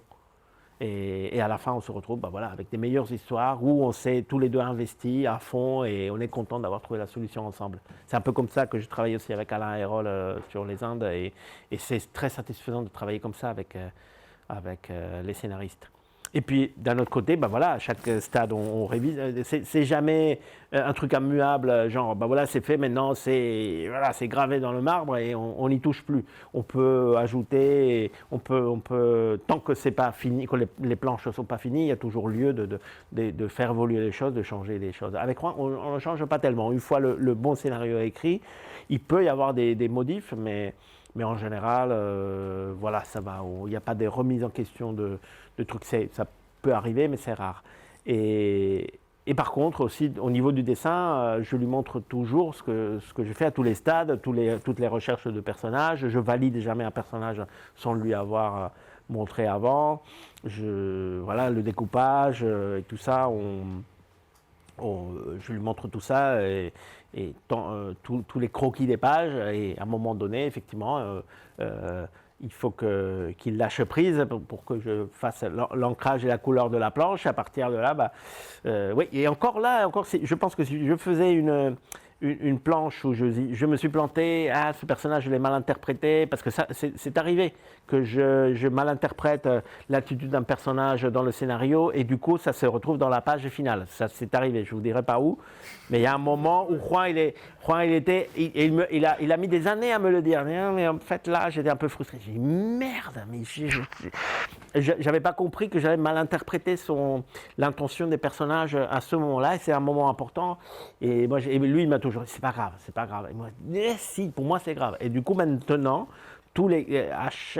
déjà, en moindre doute, je le consulte. Alors, c'est quoi l'intention de ce personnage? Quand il dit ça, qu'est-ce qu'il veut dire? C'est quoi son état d'esprit à ce moment-là? Il est fâché, il est frustré, il est envieux, il faut que je sache tout. Et puis, et puis je le montre toujours. Je lui dis, est-ce que c'est bon? Est-ce que toutes les expressions sont bonnes? Est-ce que les attitudes sont bonnes? Est-ce que tu trouves ça bien? En général, il trouve bien ce que je fais, mais il n'hésite pas à dire, si jamais il veut faire, il faut que je fasse n'importe quel changement, il le fait. Là, dans le dernier tome, j'ai un peu abusé, on en parlait avant des scènes de foule. Je pense parce que, voilà, on dirait que j'ai un faible pour les scènes de foule, c'est pas ça. Mais disons que je veux aussi montrer, genre, ça me fait pas peur, je peux les faire, pas de problème. Vous voulez 600 personnes et un buffle au milieu, je vous les fais. Sauf que, voilà, dans cet album, il y avait d'autres séquences où il y avait un peu de monde, mais il n'en fallait pas des masses, et moi j'en faisais des tonnes. Et là, par exemple, Juan m'a dit, on se calme, calme-toi mon vieux, c'est pas la peine. C'est pas la peine, là, si tu fais des foules à chaque page, ça va saturer le lecteur. Moi, ça commence à me saturer. Et moi, écoute, merci de ta franchise, parce qu'effectivement, là, il m'a ouvert les yeux. Je dis, mais oui, effectivement, là, je commence à en mettre trop. Il faut aussi voilà, c'est pas la peine d'en faire trop à chaque fois, et surtout à chaque case dans une séquence. Même s'il y a foule, il n'y a pas besoin de mettre la foule à chaque case. Trouver un équilibre. Oui, parce que sinon, aussi, l'œil sature aussi, le lecteur ne va pas s'en plaindre, il y a trop de foule, il y a trop de personnages, parce que ça donne toujours le sentiment, mais à un moment donné, c'est plus agréable de savoir qu'il y a une scène de foule, on la voit, mais après, par la suite, on voit des parties de la foule, on ne voit pas à chaque fois 50 personnages à chaque case, c'est trop d'informations, c'est trop de trop d'informations, oui, c'est trop d'éléments sur la page, ça pollue la lecture, ça peut polluer, c'est surtout ça le problème, que ça puisse polluer, qu'au lieu de transmettre une sensation, ça pollue la lecture. Et alors, puisque du coup, vous connaissez toutes les intentions de tous les personnages, moi j'en profite, le Matou qu'on voit dans le tome 4, il y a plein de personnages en fait qui sont glissés dans les albums, comme ce fameux Matou qui vient sortir de l'eau, et il lui dit genre, j'ai l'impression qu'on s'est déjà vu, et il fait un espèce de sourire en mode réponse évasive, et on saura un jour. Non. Oui, dans les pages de garde, il y a quand même, et pour moi, c'est bouclé dans les pages de garde. Pour moi, c'est bouclé là. Il n'y a pas besoin qu'on en sache plus. On nous a posé la question à l'époque, mais vraiment, quasiment tout le monde nous posait la question. Juan, la réponse de Juan, comment on justifie cette espèce d'ange gardien là? Et il dit, Black Sad, dès le début de l'histoire, il se montre très sceptique par rapport à tout ce qui est des croyances, des histoires surnaturelles, justement à la Nouvelle-Orléans où il y a ce culte de vaudou et puis ce personnage qui l'engage, qui en même temps se fait soigner par une espèce de sorcière. Donc lui, il est très sceptique, très ironique et son attitude est celle-là. Tout le long de l'histoire. Et du coup, à la Nouvelle-Orléans, dans cet endroit tellement si spécial, il lui arrive quelque chose qu'il ne peut pas expliquer. Et pour Juan, c'est tout. Et moi, je trouve que vraiment, c'est ça qui est beau. Il y a quelque chose, il ne peut pas l'expliquer, il ne pourra jamais. Mais nous, on vous offre aussi cette conclusion. Cette conclusion qui n'est pas la suite, mais ce qui s'est passé avant. Il y a ce personnage, mais qui est ce personnage? Il a 3 sirènes tatouées dans la poitrine et il y en a une qui est toute fraîche. Les 2 autres sont un peu délavées déjà, mais il y a une 3e qui est toute fraîche et qui en plus porte un collier de la Nouvelle-Orléans, le collier des fausses perles, enfin des machins qu'on porte à la Nouvelle-Orléans en Mardi Gras pour le carnaval et tout. Et ça, c'est la sirène de la Nouvelle-Orléans. Et à la fin, quand on le voit, il le sauve, il est ado, il est très jeune ado, et il a failli se noyer, il le sort de l'eau. En plus, dans le dessin, on voit le visage du chat, et on a décidé de le cadrer pour le truc sans qu'on voit ses yeux. On voit à partir du nez, mais on ne voit pas ses yeux. Et il a seulement deux sirènes, dont une plus fraîche. Je ne sais plus si je l'avais fait vraiment très marqué, disons que je ne sais pas si j'avais fait marquer, si j'avais rendu évident le fait qu'une des sirènes est plus... Ah, vous l'avez, c'est bien, on est équipé. En tout cas, voilà, c'est... Ah, le mien aussi, c'est marrant. Il n'y a pas tellement de gens. Je ne sais plus, qu'est-ce que... non, on ne les voit pas, elles sont toutes les deux un peu... Ouais, elles sont toutes les deux à peu près similaires. Et effectivement, vous voyez, il n'est pas... Oups, ah bah dis donc, c'est cool ça. Il est... Donc il est cadré, sur le dessin, il y a les yeux, mais on l'a cadré comme ça. Et on se disait que c'était une façon on montre à la limite un prolégomène de l'action en mode conclusion. De solution, de dernière information qu'on vous donne. Mais voilà, il y a beaucoup de gens qui disent on le verra à nouveau. Je dis mais non, mais qu'est-ce que vous voulez, un personnage de détective, ça c'est vraiment ponctuel. Et bien, un personnage de détective qui va être sauvé par son ange gardien à chaque fois qu'il est en péril de mort, là franchement, ça fait pas, c'est pas très roman noir ça. Ce serait un peu. Je pensais à ça par rapport à un truc qu'il y a dans l'univers d'essai, notamment sur Batman et compagnie.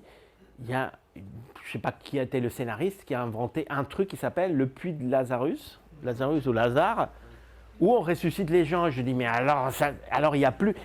toute la tension dramatique qu'il pourrait avoir dans vos histoires est finie.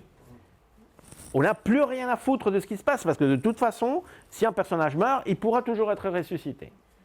Et là, franchement, l'intérêt des histoires tombe à zéro. Pour moi, c'est vraiment le dernier truc que j'ai lu comme ça. Je crois que c'était dans le Hush de de Jim Lee et Jeff Lubb, hein, le Batman Hush. Je crois que explique- c'était là. il Ils explique qu'il revient, parlent en fait. de ça, et voilà, je crois que Robin C'est était Robin, mort, ouais. et puis il revient. À quoi ça sert de tuer un personnage s'il n'y a plus aucun enjeu dramatique, puisqu'on peut le ressusciter quand on veut. Franchement, moi, je trouve ça... pareil, ce serait que Black Sad ait un ange gardien qui va lui sauver la vie à chaque fois. Peut-être que si, qui sait, mais bon, ce personnage avait sa raison d'être dans cet album, et c'est tout. À ce moment-là. Ok. Mhm. Il n'y a pas de lien avec un passé ou... Du coup, est-ce Non, qu'il- non, c'est très mystérieux. Ça reste mystérieux. C'est pas naturel ce truc. Voilà, c'est peut-être un ange gardien, mais ça y est, c'est bon. Il n'est plus là. Ouais. C'est Il est pas, parti. il n'est pas lié au passé de Black Sad, après dans le visuel si, mais il n'est pas lié à son histoire, à son enfance, Non, ou à non, une non, chose bah, qui arrivera plus tard. En fait. Non, parce que Black Sad, il n'a pas grandi en Louisiane. Comment ce personnage qui a pu le sauver quand il était petit, je ne sais pas où, dans Il quel a un autre- petit côté dans pêcheur. autre endroit, oui, il y a un voyageur. côté. Non, et en plus, il y a un côté campagne. On dirait que c'est la scène de fin, enfin, des pages de garde, elle est dans la campagne. Et puis après, qu'est-ce qu'il foutrait en Louisiane au moment où Black Sad tombe à l'eau? Donc il y a quelque chose de surnaturel, mais c'est ça qui est joli. C'est ça qui est joli. D'où il sort ce personnage. Ah, il est parti. Au revoir. Est-ce qu'on va le revoir? À la limite, c'est rigolo aussi. C'est aussi. Je ne sais pas si dire plaisant pour le lecteur, mais il y a quelque chose de c'est pas plaisant, mais c'est pas non plus frustrant. Je dirais il y a quelque chose un goût, je ne sais pas si doux amer dans cette histoire. On perd de vue ce personnage, on aimerait le voir, mais effectivement, ça ne fait pas de sens de le revoir. Voilà, il est passé comme ça, fugacement. Voilà, il a eu son rôle, c'est fini. Mais qui sait? Il ne faut jamais dire jamais. Et du coup, je vais vous passer un peu la parole si jamais vous avez des questions. Parce que moi, je peux continuer longtemps, mais je pense que vous avez peut-être vos questions aussi et vos sujets que vous avez envie de demander.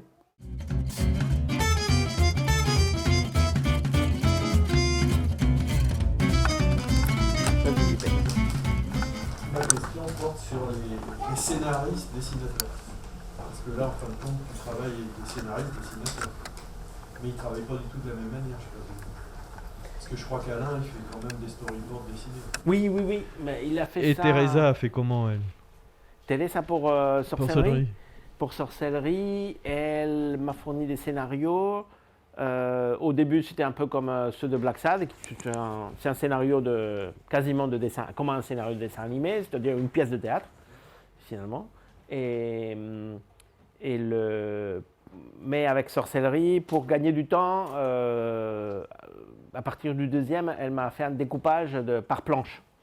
Genre, voilà. Pas case par case, mais par planche, pour être sûr, voilà, pour pas que je me casse la tête à mettre ça dans 44 ou 46 planches. Alain, c'est encore un autre truc. Alain, il a toujours fait des storyboards extrêmement poussés. Moi, j'en ai vu certains, et pour moi, c'est pas des storyboards, c'est des crayonnés. C'est des crayonnés, des trucs, et ben voilà, après... voilà, Masbou ou Mayoana, ils ont quasiment qu'à ancrer par-dessus. C'est vraiment poussé à un extrême qui, pour moi, était assez embêtant. Il l'a senti, il l'a su tout de suite. Il dit, mais toi, tu pourrais travailler avec un scénariste qui te donne un prédécoupage. Je lui dis... Qu'est-ce que tu me suggères là? Et je me suis dit, bon, on verra. On a vu, ça ne marchait pas. À un moment donné, c'était comment on va faire? Parce que ça ne marche pas. Moi-même, il m'a fourni des prédécoupages tellement bien faits qu'il y en a certains qui sont arrivés à la fin, hein, au livre final, qui sont arrivés aux planches finales. Certains, parce que c'était tellement bien fait. C'est hallucinant, mais même des cadrages hyper complexes, des trucs. Putain, mais il n'y a rien à faire là-dessus. Il n'y a qu'à retracer, quoi. parce que vraiment c'est tellement juste, tellement bien vu, bien fait, bien senti, et au niveau narratif, j'ai rien à dire. J'ai rien à dire là-dessus. Et du coup, je peux pas m'approprier l'histoire comme ça. Donc vraiment, si on travaille comme ça, je serai simple exécutant et je ne serai pas content. Et quand j'ai fait les tests, il m'a dit non, tu vas t'emmerder. C'est lui qui me l'a dit, ah non, c'est pas possible, tu vas t'emmerder, tu vas te faire chier comme un rat mort. C'est pas possible, il faut qu'on trouve autre chose. Et on a essayé et on a mis du temps. Ça a pris beaucoup de temps pour qu'on trouve le bon système, mais on y est arrivé et ça a donné une symbiose incroyable, que je n'ai même pas avec... alors, si je l'ai avec Juan, mais un autre type de symbiose. Et là, sur le découpage, au début, Alain me disait, mais si je me fais renoncer au découpage, je renonce à mon super pouvoir. Je lui dis, mais non, mon vieux, ton super pouvoir, c'est ta plume, tu plaisantes. C'est ton écriture, c'est ta verve, c'est ça qui est ton super pouvoir. Mais lui, il estime que son découpage est tellement et si étroitement lié à son écriture qu'il ne le concevait pas. Mais moi, je ne concevais pas non plus d'être simple exécutant d'un storyboard aussi précis et aussi verrouillé que le sien. Mais et ça a été très heureux que tous les deux, on mette nos égos de côté et on se dise... il faut le faire, il faut trouver la façon. Donc il a dit, je vais écrire un scénario, et pour la première fois, il a écrit un scénario. D'ailleurs, ce scénario, il y a les dialogues, tout ce que vous voyez, c'est les dialogues et la voix off, mais vous ne voyez pas les descriptions.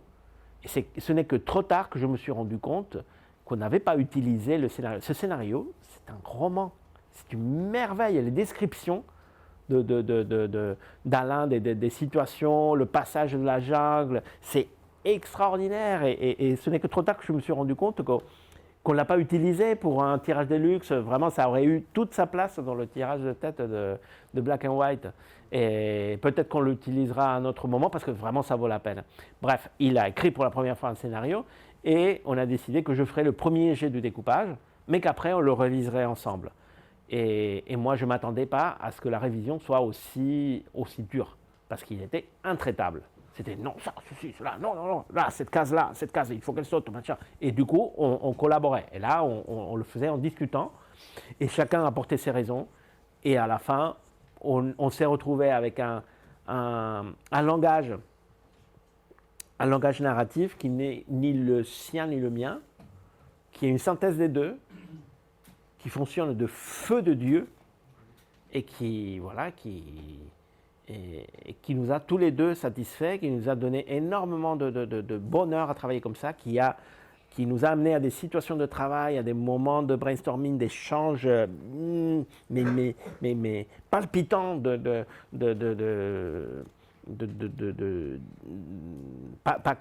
pas des échanges d'avis, mais des échanges d'idées, mais en temps réel, sur certaines séquences. Vraiment, on les a fait à coup de croquis, photos, SMS, je l'ai, non, c'est pas ça, c'est comme ça, mais plus à droite, non, attends, je t'envoie ça, oui, voilà, mais vraiment, des croquis, SMS, on voyait comme ça, téléphone, message, le truc, non, il faut pas ça. Il y a des séquences où on se disait, c'est bien, c'est résolu, mais on pourrait l'améliorer, il y a quelque chose, notamment une séquence où voilà, on a passé des heures comme ça, à échanger des croquis, des trucs. J'ai dit, oui, attends, je l'incorpore très bien. Je l'incorporais même sur l'ordinateur, je récupérais le SMS, j'envoyais la photo, je me l'envoyais par SMS ou par mail. Bref, je la récupérais sur mon ordinateur, sur le flux de photos. Je l'incorporais directement au croquis de la planche du crayonné. Je l'incrustais dedans, je la renvoyais à Alain. Oui, ça va par là, mais il faut encore ceci, cela. Non, pas de profil, pas de 3/4 de dos, ceci, là, non, pas gros plan, un peu plus éloigné. Machin. Une séquence très difficile qui marchait à peu près passablement dans la première version. C'était un truc, à la fin, on avait un truc, mais qui fonctionnait à merveille, qui était super limpide, avec plusieurs actions qui se passaient en même temps, et tout était devenu parfaitement lisible et vraiment fluide. Vraiment fluide, ça fonctionnait à merveille, c'était vraiment ce qu'on voulait. J'ai fini, je lui ai dit, on est redoutable. Mon vieux, on est redoutable, c'est incroyable. On était tous les deux, putain, c'est trop bien de bosser comme ça. c'était trop bien de bosser comme ça. C'est exaltant. Et puis ça a donné, voilà, le livre que vous connaissez. Je pense que ça s'ouvre aussi qu'on s'est fait beaucoup, beaucoup de plaisir, qu'on a été très, très heureux, très motivé et très satisfait dans la mesure où moi, plus que du résultat du livre, je suis satisfait de ma collaboration avec Alain. Ça a été quelque chose d'extraordinaire. Donc, on remettra ça dans quelques temps. Bonsoir. Alors, pour moi, c'était une question qui portait un petit peu plus sur les personnages. Donc, vous avez mentionné tout à l'heure justement le choix des personnages et des animaux qui sont jamais anodins. Alors, un personnage que je vais pas mentionner pour ceux qui n'ont pas lu la BD ici ce soir, mais qui porte plus sur... Alors, il y a un personnage qui revient. Est-ce qu'il y a eu le choix a été directement de faire revenir ce personnage ou d'en inventer un autre et justement peut-être lui donner une importance dans la deuxième partie? Non, c'était mais avant d'écrire l'histoire, je dis le cliffhanger, je veux que ce soit ça. D'accord. Ah, c'était Ouais. comme l'idée pour Devant la sa couverture. porte. C'était... Au début, c'était ouais. D'accord. Et pour... Trempé par la pluie, il ouvre la porte, il est là. Et finalement, c'est encore mieux. C'est encore mieux. Enfin, la façon dont elle est ramenée. Et là, je me suis fait plaisir aussi. Tout le monde, tous les gros collectionneurs d'originaux de bande dessinée voulaient cette planche. L'avant-dernière. J'imagine. Mais c'est la planche la plus demandée à mon galériste à Paris. Et j'ai refusé de la vendre. J'ai dit non, pas celle-là. Celle-là, je la garde. Quand même.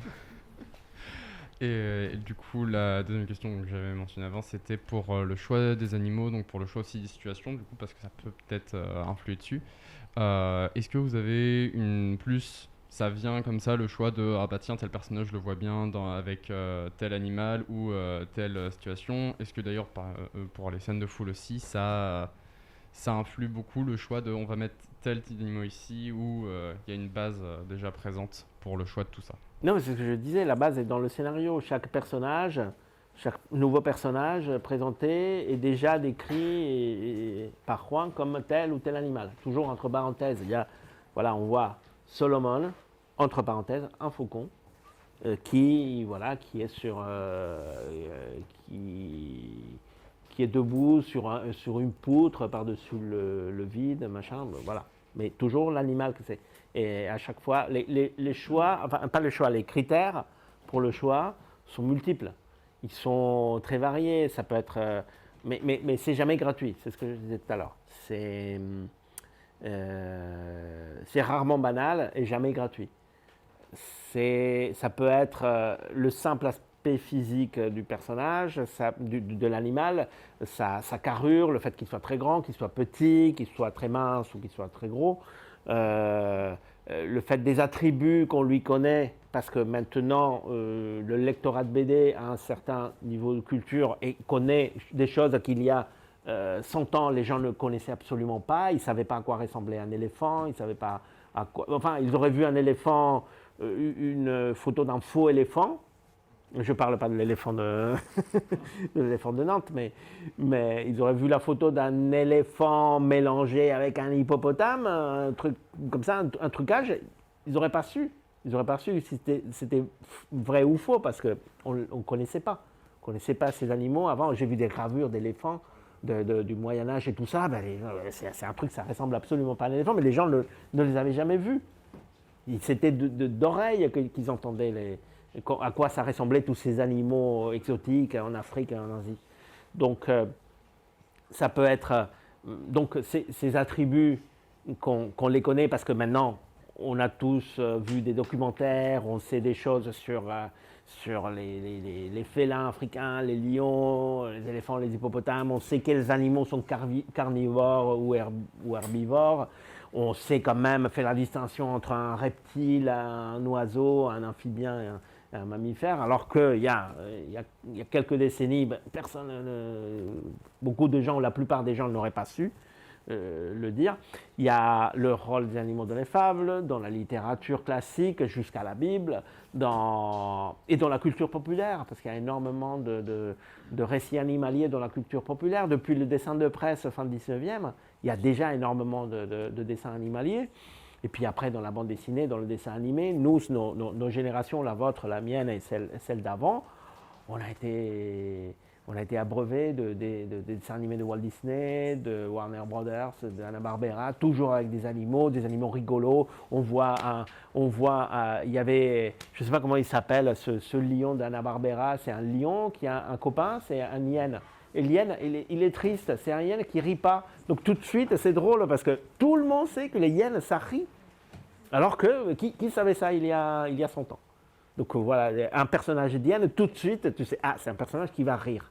Du coup, quand il va rire, il va vraiment éclater de rire. C'est ce genre de notions qui sont de culture générale, voire de culture populaire, qui viennent compléter un petit peu tout ça, tout ce type de notions très variées pour le choix. Mais à chaque fois, voilà, ça aura un sens. Le petit raton laveur, ça ne s'appelle pas raton laveur pour rien. Ils lavent leur nourriture. Ils récupèrent, je sais pas, que ce soit des plantes ou des petits animaux qu'ils vont dévorer, ils les lavent dans les courants, dans les fleuves et tout ça. Et du coup, là, on se retrouve avec un petit raton laveur qui il ne lave pas, mais il cire les pompes des gens. Quand même.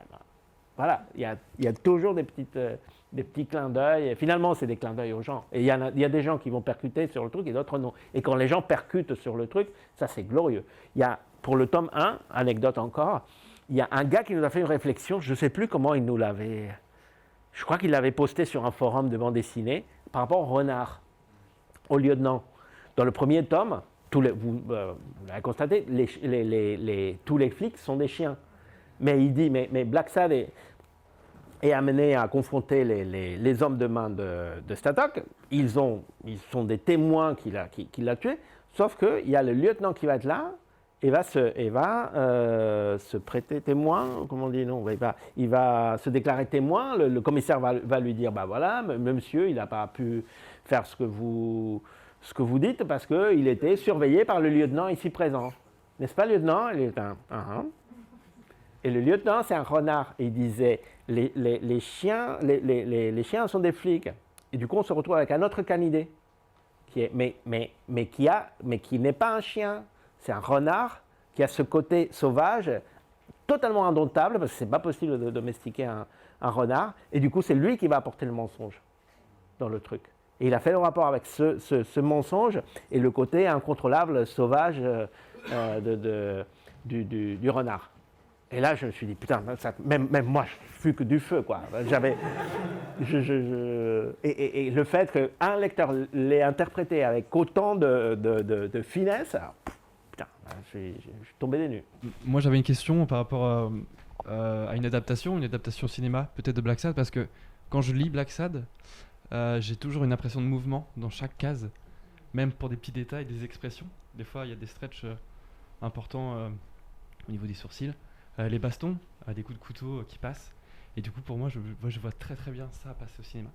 Et je voulais savoir si c'était déjà venu à l'idée de faire une histoire. Alors, moi, j'ai assez de boulot avec les BD. Et je me suis déjà coltiné à la mise en scène d'un court-métrage d'animation et j'y ai laissé les plumes. Donc, ça risque pas d'être moi. Depuis très longtemps, depuis quasiment la parution du tome 1, il y a eu toujours un producteur qui a acheté l'option sur les droits cinématographiques de Black Sad, audiovisuel en général. Ça a été Thomas Langman pendant longtemps, il a lâché prise. Il y a eu Studio Canal qui a récupéré l'option et ils n'ont rien fait pendant 3 ans. Ils ont perdu l'option et du coup, c'est quelqu'un d'autre, c'est une autre boîte qui a signé l'option. Et on ne sait pas si ça... Dernière nouvelle, ça avait l'air d'être prometteur, mais bon, il y a eu d'autres moments aussi dans le passé où Thomas Langman avait engagé des réalisateurs comme François Morel ou Alexandre Aja sur le truc, même Louis Leterrier. Louis Leterrier, il est très intéressé par le projet depuis le début. Mais ce sont des projets avec un budget tellement colossal que déjà c'est complètement hors de notre portée. Nous, on n'a rien à faire là-dessus. C'est d'autres gens, d'autres intérêts, d'autres budgets qui doivent se mettre en place. C'est très difficile parce que c'est très cher. Et on ne sait pas si ça va si ça va arriver. Je vous dis, notre dernière impression était bonne. Je me suis dit, peut-être que là, ça va avancer plus dans le sens d'une série d'une série de qualité plutôt que d'un long métrage. Mais voilà, on avait déjà eu cette impression auparavant et rien ne s'est passé. Donc on ne sait pas. On ne sait pas et on ne peut pas vous dire ça. On le saura, on l'apprendra quasiment en même temps que vous. Sans doute. Sans doute. Je me demandais, c'est peut-être juste une impression, mais je trouve que les personnages féminins sont vachement plus humanoïdes que les personnages masculins. Alors ça dépend. C'est une reproche? Ah, pas du tout. Non, mais Non, parce qu'il y en a qui me posent des reproches. En France, c'est un peu plus calme, mais disons qu'il y a tout un courant, évidemment pas majoritaire, mais quand même un peu préoccupant dans la culture populaire espagnole et les réseaux sociaux, qui est chiant, qui est lassant et dont certains s'amusent à tout critiquer parce qu'ils voient le mal partout, comme disait Cadmerade dans les choristes.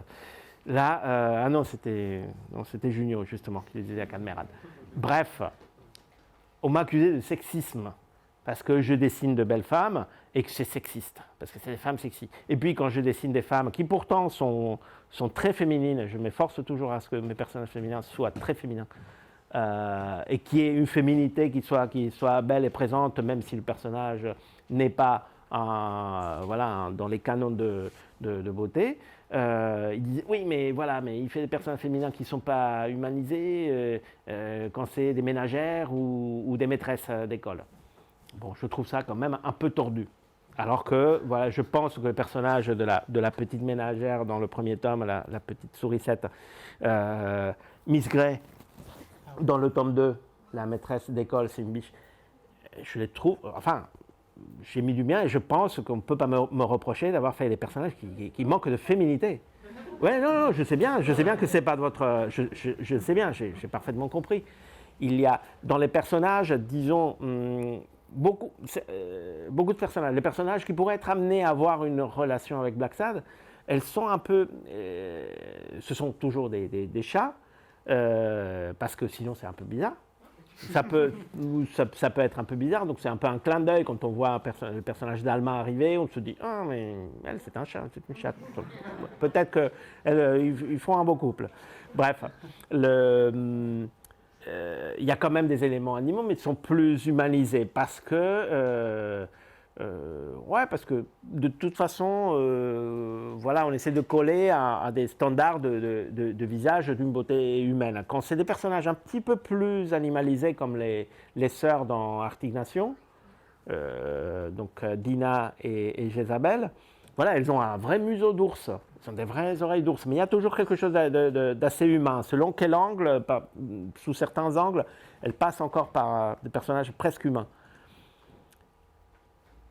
Mais après, je trouve que le personnage qui vient marquer, un peu dire le mot de la fin à ce niveau-là, c'est le personnage d'Iris, dans le tome 6. Parce que déjà, c'était décrit dans le scénario, une alpaga d'un certain âge, plutôt mûre, avec une chevelure, des cheveux sel et poivre. On voit qu'elle a un certain âge, mais elle a une prestance quand même et une belle allure. Non seulement elle est belle, elle est aussi terriblement élégante quand il faut qu'elle le soit. Elle a de la prestance, elle a une féminité débordante, je pense.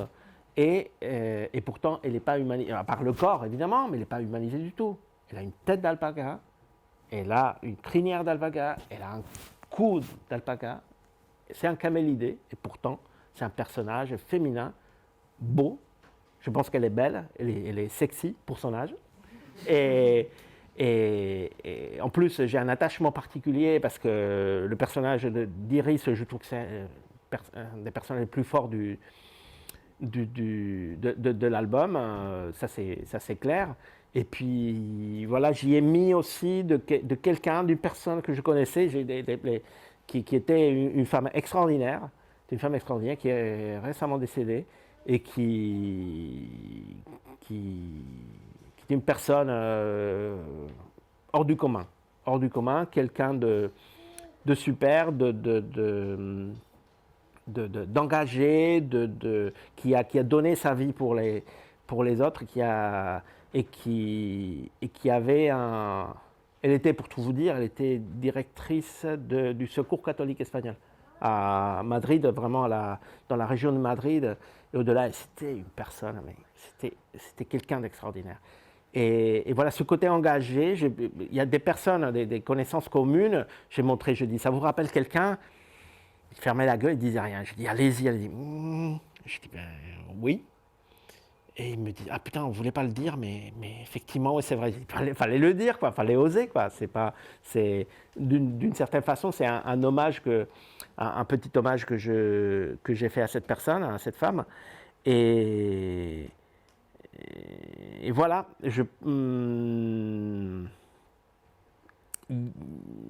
pense que c'est quand je dis que c'est ce personnage qui a le mot de la fin, c'est parce que je pense qu'il faudrait être vraiment de mauvaise foi. Et heureusement, jusque-là, le public français, avec le public français, j'ai pas eu ce genre de problème absurde. Et je pense que dans ce sens-là, ça casse effectivement cette appréciation comme quoi, vraiment, pour les dans les personnages de Black Sad, pour qu'un personnage féminin soit, à part le fait que ce soit des personnages féminins forts qui sont toujours intéressants, et de toute façon, Juan, il écrit très souvent des personnages féminins forts, le fait que ce côté, que cette beauté physique, cette féminité, mais pas qu'une féminité qui va jusqu'à la beauté physique, l'allure et le fait d'être une femme sexuée d'une certaine façon, bah, ça ne va pas de pair avec l'humanisation jusqu'au bout du personnage. Ça peut être un personnage pleinement animalier et avoir encore ses qualités. Au départ, vous faisiez de la BD et d'autres choses. Si actuellement vous vivez que de la BD ou si vous continuez à travailler à côté sur d'autres choses? Non, là je fais vraiment que de la BD parce que le dernier projet de dessin animé sur lequel j'ai travaillé, c'était mon propre projet, ça a été à mon initiative, j'ai eu recours à un financement populaire et finalement ça a été très compliqué et j'y ai laissé des plumes. Ça m'a épuisé, ça m'a bousillé la santé, je travaillais trop et ça a été un peu dur. C'est un produit duquel je n'en renie pas, j'en suis content, je pense qu'on a fait avec l'équipe qui m'a aidé, on a fait du bon travail, mais bon. Moi, je ne recommencerai dans le dessin animé que si j'avais vraiment un budget dans mes mains ou que il pourrait tomber entre mes mains un projet très intéressant, allez savoir un film de dessin animé qui me motive vraiment et où on me demande de faire un travail de recherche de personnage ou un truc comme ça. Oui, ça pourrait venir. Moi, ça reste mon métier. Le dessin animé, j'y ai porté plein de casquettes, j'ai fait plein de choses différentes. Et je m'y suis plu très très longtemps, je m'y plairai encore, je suis sûr, mais c'est vrai qu'il y a un charme particulier dans la bande dessinée du fait que vous êtes l'auteur, vous faites vraiment votre projet et de A à Z. De A à Z finalement, le travail de dessin animé c'est plus un travail d'équipe qui est très satisfaisant aussi. Moi, j'ai toujours aimé travailler en équipe comme ça, et même quand c'est en tant qu'animateur anonyme ou presque dans une production, parce que vous participez à quelque chose qui vous dépasse, et l'expérience en elle-même, elle est vraiment chouette. Mais bon, là, à présent, j'ai devant moi trop de projets super intéressants pour y renoncer, voilà, immédiatement cet épisode de Black Sad, après sans doute un deuxième projet avec Alain Hérol, et plus tard immédiatement ce sera le 8e Black Sad parce que je me suis imposé la norme de ne placer qu'un projet entre deux Black Sad, désormais, puisque voilà, à un moment donné, ça vous taxe trop de temps et je ne veux plus faire tarder plus que besoin chaque nouvel épisode de Black Sad, parce qu'à un moment donné, vous vous dites, ça y est, j'ai passé l'âge de m'éparpiller dans des projets douteux, pour ainsi dire, des projets